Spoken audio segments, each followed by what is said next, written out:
नमस्कार दोस्तों। हुआ ये कि एक दिन दोपहर का टाइम था और लगभग आज से 2-2.5 महीने पहले दोपहर को 12-1 बजे के आसपास मैं कंप्यूटर में कुछ काम कर रही थी। इतने ही मेरे फ़ोन की रिंग बजती है और वो एक व्हाट्सएप कॉल था। मैंने जैसे ही टास्क कंप्लीट करके उस फ़ोन को उठाया, इतने वो कट गया।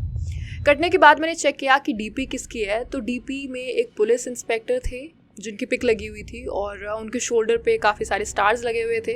तो इससे मुझे यही लगा कि किसी बड़े पुलिस ऑफिसर की कॉल है वो।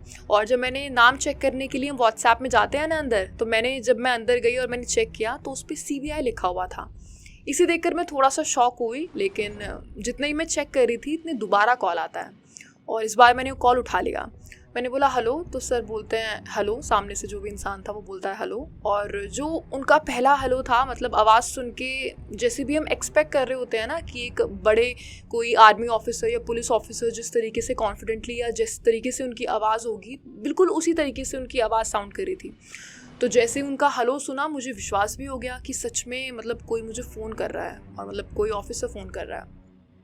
मैंने बोला हेलो, मैंने कहा कौन बात कर रहा है? तो वो बोलते हैं आपका नाम क्या है? मैं बोलती हूँ सर कॉल आपने किया है तो पहले आप अपना नाम बताओ। वो बोलते हैं कि अपना नाम बताइए, थोड़ा रूडली बोलते हैं अपना नाम बताइए। मैं थोड़ा डर तो मैं वैसे ही रही थी क्योंकि CBI लिखा हुआ था नीचे नाम पे, तो मैं बता देती हूँ। मैंने कहा सर सोनल। तो वो बोलते हैं आपके पापा आर्मी में है, उनका नाम वीर बहादुर है।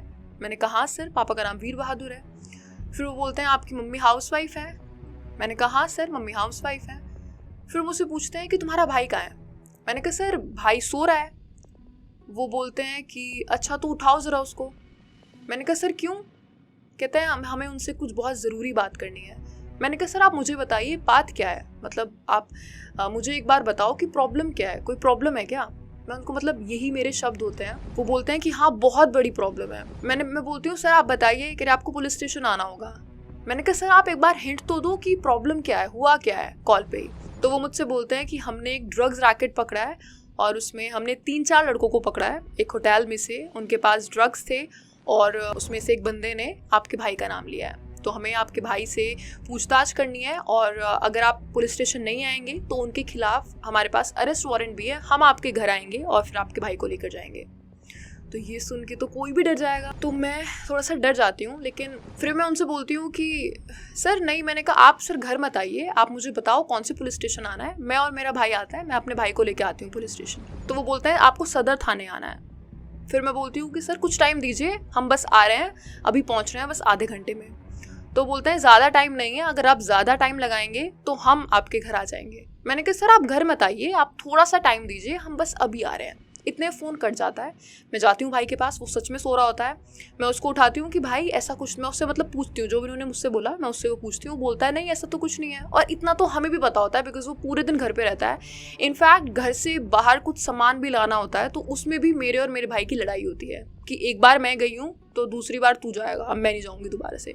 तो मुझे पता है वो घर से बाहर जाता ही नहीं है, तो इन सब चीज़ों का तो कोई सवाल ही नहीं उठता। फिर हम लोग रेडी हो जाते हैं, मैं मेरा भाई रेडी हो जाते हैं, इतने दोबारा कॉल आता है। फिर वो बोलते हैं कि मुझे ऐसा लग रहा है आप हमें बेवकूफ़ बना रहे हैं और आप पुलिस स्टेशन नहीं आना चाहते हैं, हम आपके घर पे आ रहे हैं। एक्चुअली बात ये थी ना, जो भी वो इंसान था वो मुझसे ये एक्सपेक्ट कर रहा था कि मैं उनसे कुछ पैसों की बात करूं कि सर अगर कि पैसे ले दे कि हम इसको निपटा सकते हैं तो आप प्लीज़ बता दीजिए और आप यहीं पे बात कर लीजिए। वो ये एक्सपेक्ट कर रहा था, जो मैंने बाद में रियलाइज़ किया। लेकिन मैं और मेरा भाई जाने को तैयार थे और मैं उनसे यही बोलती हूँ, मैंने कहा सर हम तैयार हो गए हैं, ऑन द वे हैं, आप प्लीज़ बस 5 मिनट वेट कर लीजिए, हम अभी पहुँच रहे हैं। तो इतनी देर में वो फ़ोन काट देता है। हम सदर थाने पहुंचते हैं, हम अंदर जाते हैं और वहाँ पे जाके हम पूछते हैं कि सर ऐसे ऐसे इस व्हाट्सएप कॉल से इसी थाने से हमें कॉल आई है और उन्होंने ये बोला था कि भाई को कोई जो भी ड्रग्स रैकेट था वहाँ पे कोई नाम आया है।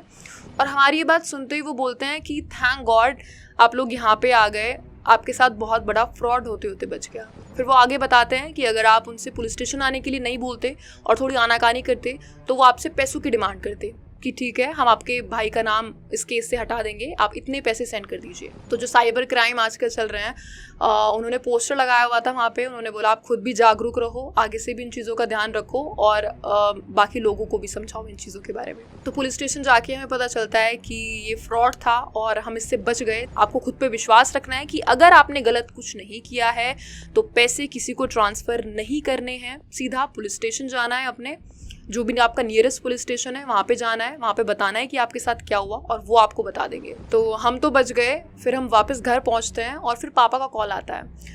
पापा बोलते हैं कि उनको पापा की भाई से बात हुई होती है और वो उसको बोलते हैं कि तेरे को तू कहाँ पे है? तो भाई बोलता है कि मैं घर पे हूँ, और वो बताने वाला होता है कि ये सब हुआ है। इतने पापा बोलते हैं कि पुलिस किसी का फ़ोन आया था और वो मेरे को बोल रहा था कि उसने तेरे को अरेस्ट किया हुआ है और ये केस में तेरा नाम है और वो मुझसे पैसे मांग रहा था। तो ऑलरेडी उस इंसान ने एक तरफ तो मुझे कॉल किया था हमें फंसाने के लिए, और दूसरी तरफ उन्होंने पापा से दूसरी कहानी बताई हुई थी। पापा से देखो उन्होंने क्या बताया था। पापा को कॉल करके उन्होंने बोला कि ऐसे ऐसे आपका लड़का है, हमने उसको पकड़ा हुआ है। सेम चीज़ उसको बताई कि ऐसे ऐसे वो हमें मिला है और उसके पास ड्रग्स मिले हैं और इतने पैसे आप ट्रांसफ़र कर दीजिए, हम उसको छोड़ देंगे। एक्टिंग की आप लेवल देखो, ये लोग पूरा अच्छे से प्रिपेयर्ड करके रखते हैं। पापा बता रहे थे कि कॉल पर पीछे से उनको आवाज़ आ रही थी कि वो मार रहे हैं भाई को, वो कोई रो रहा है मतलब पीछे से, और वो ये क्लेम कर रहे थे कि आपका बेटा है, अभी हमने इसको ज़्यादा हाथ नहीं लगाया है, आप इसकी एक बार आवाज़ सुन लीजिए और हमें पैसे ट्रांसफ़र कर दीजिए, हम इसको छोड़ देंगे। तो वो किसी को पीछे से एक्टिंग भी करते हैं, जो भी वो डमी बैठा होता है वो रोने की एक्टिंग करता है, और पीछे से पूरी सायरन की आवाज़ आ रही थी, पुलिस की आवाज़ आ रही थी, जैसे भी आप मूवीज़ में देखते हो और आप इमेजिन करते हो कि ऐसा हो रहा होगा। उसी तरीके से पापा को बताया गया कि पैसे ट्रांसफ़र करने के लिए। पापा ने बोला एक बार मैं घर पे बात तो कर लूँ कि मैटर क्या है, फिर मैं आपको पैसे भेज दूंगा। तो इतने बोलते हैं कि नहीं सर, इतने बहुत देर हो जाएगी, आप पैसे ट्रांसफ़र कर दीजिए। फिर वो कॉल कट जाता है जैसे तैसे, और पापा हमें यहाँ पे कॉल कर पाते हैं। यहाँ से हम बता देते हैं कि ये एक फ्रॉड था और हम भी अभी पुलिस स्टेशन से आए हैं, उन्होंने हमको भी यही बोला था, और तो आप कोई पैसे किसको ट्रांसफ़र मत करना, हम पापा को ही बोलते हैं। फिर we were like thank God हम लोग बच गए, वरना आज तो अलग ही सीन हो जाता। तो ये था जो हमारे साथ हुआ। साथ ही इस फ्रॉड को डिजिटल अरेस्ट फ्रॉड कहा जाता है, बट थैंक गॉड हम लोग इस फ्रॉड से बच गए, वरना चूना तो हमें भी लगता। यू नो व्हाट, मैं शायद ही कभी इस टॉपिक पर वीडियो बनाती, मेरे दिमाग में ही कभी नहीं आया ये। लेकिन जब परसों मैं कंप्यूटर चला रही थी और मैंने लल्लन टॉप पर आज तक की एक जर्नलिस्ट का इंटरव्यू देखा, तो मैं शॉक रह गई। बिकॉज वो ये बता रही थी कि उन्होंने सुसाइड तक करने का प्लान कर लिया था, क्योंकि उनके साथ भी ऐसा ही कोई फ्रॉड हो रहा था। वो तो बस उस वक्त उन्होंने अपने किसी रिलेटिव से बात कर ली और वो बच गई। लल्लन टॉप की इस वीडियो का लिंक मैं नीचे डिस्क्रिप्शन में डाल दूंगी, आप लोग प्लीज़ उसको ज़रूर देखिएगा। अब समझते हैं कि आखिर ये डिजिटल अरेस्ट फ्रॉड है क्या। एक्चुअली ये एक नए तरीके का साइबर फ्रॉड है, जहां फ्रॉडस्टर्स आपको ऑडियो या वीडियो कॉल करते हैं, खुद को कभी एक पुलिस ऑफिसर, कभी सीबीआई, कभी ईडी या कभी लॉयर बताते हैं। साथ ही आपके साथ इस तरीके की अर्जेंसी क्रिएट कर देते हैं कि ना तो आप कॉल कट कर सकते और ना ही इतने आप किसी रिलेटिव को कॉल करके कोई सलाह ले सकते।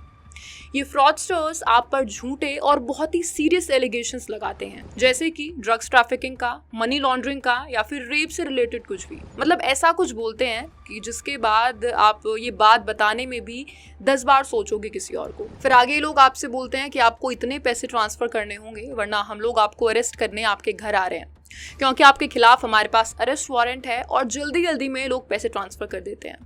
इसके अलावा ये लोग पूरी तैयारी के साथ रहते हैं, आपको अच्छे से बेवकूफ़ बनाने के लिए ये लोग झूठे डॉक्यूमेंट्स बनाकर रखते हैं और बस उसमें आपका नाम चेंज करके आपको भेज देते हैं। यहाँ पर डिजिटल अरेस्ट का मतलब है कि ये लोग ऑडियो या वीडियो कॉल करके आपको इस तरीके से फंसा लेते हैं कि ना तो आप कॉल कट कर पाते और ना ही किसी से मदद ले पाते। For example, high profile cases में वर्धमान ग्रुप के चेयरमैन और मैनेजिंग डायरेक्टर SP ओसवाल से इसी ऑनलाइन फ्रॉड के थ्रू लगभग 7 करोड़ रुपए ठग लिए गए। इन्हें बताया गया कि इनके खिलाफ एक मनी लॉन्ड्रिंग मामले में इन्वेस्टिगेशन चल रही है, खुद को CBI बताया गया। साथ ही सुप्रीम कोर्ट के चीफ जस्टिस DY चंद्रचूड़ का नाम भी इस्तेमाल किया गया और अपनी बात पर विश्वास दिलाने के लिए फैब्रिकेटेड डॉक्यूमेंट्स भी सेंड किए गए। दूसरा केस है 63 साल के राजेश सिन्हा नाम के एक रिटायर्ड गवर्नमेंट ऑफिशियल का, जिनके पास 11 सितंबर को एक अननोन नंबर से कॉल आया। कॉलर ने खुद को एक बैंक एम्प्लॉय बताया और कहा कि मुंबई में जारी उनके क्रेडिट कार्ड पर 1,90,000 रुपए बकाया है। फिर जब विक्टिम ने डिनाई किया तो कॉलर ने कहा कि आप एक बार मुंबई पुलिस में FIR दर्ज करा दीजिए, फिर आपका ये जो इशू है ये क्लोज हो जाएगा। और कॉलर ने ही मुंबई पुलिस को कॉल भी ट्रांसफर कर दी। इस बार कॉल पर विक्टिम को बताया गया कि 2,56,00,000 का फ्रॉड आपके आधार कार्ड को मिसयूज करके किया गया है। कॉलर खुद को CBI ऑफिसर बता रहा था और फिर उसने विक्टिम से बोला कि आप कोऑपरेट कीजिए, जल्दी आपका नेम इस केस से हटा दिया जाएगा। एंड फाइनली इसके बाद कॉलर ने विक्टिम से 3 इंस्टॉलमेंट्स में 1,19,00,000 रुपए ट्रांसफर करा लिए और यहाँ सारा खेल खत्म। ये फ्रॉड आप में से किसी के साथ भी हो सकता है, लेकिन अब सवाल ये होना चाहिए कि आप लोग इस फ्रॉड से कैसे बच सकते हैं। कुछ चीजें आपको ध्यान में रखनी है। सबसे पहली, पुलिस कभी व्हाट्सएप कॉल नहीं करती और ना ही स्काइप पर बात करती। दूसरी बात, कभी भी अगर कोई रैंडमली ऑनलाइन पैसे ट्रांसफर करने के लिए बोले तो हाइपर एक्टिव हो जाओ और पैसे ट्रांसफर करने में जल्दबाजी बिल्कुल मत करो। तीसरी बात, अगर आपने कुछ गलत नहीं किया है तो आपको डरने की कोई जरूरत नहीं है, क्योंकि वैसे भी सीबीआई, पुलिस, कस्टम, ईडी या जजेस कभी भी वीडियो कॉल पर अरेस्ट नहीं करते। साथ ही लॉ एनफोर्समेंट एजेंसीज को डिजिटल अरेस्ट करने की पावर नहीं है। तो आप समझ जाइए कि आपके साथ स्कैम हो रहा है।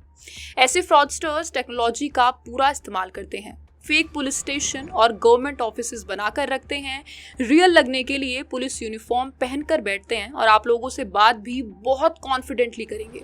चौथी बात, अगर आपसे कॉल पर कोई ये बोलता है कि आपके खिलाफ मनी लॉन्ड्रिंग या कोई भी केस चल रहा है तो आप इतने पैसे ट्रांसफर कर दीजिए और केस से आपका नाम हटा दिया जाएगा, तो आपको कोई पैसा ट्रांसफर नहीं करना है। पहले पूरी पूछताछ करनी है, अपनी तसल्ली के बाद ही आपको कोई स्टेप लेना है। 5वां पॉइंट ये है कि जिस नंबर से कॉल आया है आपको उसको वेरीफाई करना है, ये इंश्योर करना है कि नंबर इंडिया का है या किसी दूसरे देश का।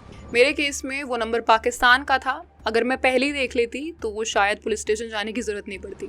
छठा पॉइंट ये है कि अगर आपको कभी भी कुछ भी बहुत ज्यादा डाउटफुल लग रहा है तो आप अपने नियरेस्ट पुलिस स्टेशन जाकर सजेशन ले सकते हैं, वो आपकी मदद करने के लिए बैठे हैं। और अगर सच में फ्रॉड आपके साथ हो गया है तो प्लीज पुलिस स्टेशन जाकर FIR रजिस्टर जरूर कराएं। धन्यवाद। जय हिंद।